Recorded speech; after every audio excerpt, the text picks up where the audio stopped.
இனிய காலை வணக்கம் அன்புக்குரிய மாணவர்களே. நம்ம கூட கந்தசாமி ஐயா இருக்கார். இன்றைக்கி ஒரு அற்புதமான குறள் பார்க்கலாம்.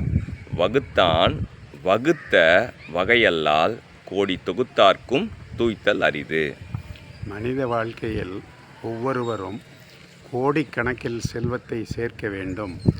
அதை தானும் தன் சந்ததியினரும் மெய்வாய் கண் மூக்கு செவி என்ற 5 பொறிகளும் ஆறத் துய்க்க வேண்டும், நன்கு அனுபவிக்க வேண்டும் என்று நினைத்து செல்வத்தை திரட்டுகிறார்கள். அறமல்லாத வழியிலும் திரட்டுகிறார்கள். ஆனால் உனக்கு இறைவன் என்ன வகுத்திருக்கிறானோ அந்த அளவுதான் அந்த செல்வத்தை உன்னால் அனுபவிக்க முடியும். எனவே உனக்கு வினை பயன், நல்வினை பயன் இருந்தால்தான் செல்வத்தை அனுபவிக்க முடியும். இல்லை என்றால் நீ சேர்த்த செல்வம் ஒருவருக்கும் பயனற்று போகும். எனவே அறவழியில் செல்வத்தை சேர்த்து முறையான இன்பத்தை அனுபவித்து வாழ்வில் வாழ்வாங்கு வாழ இறைவன் உங்களுக்கு அருள் புரிவாராக.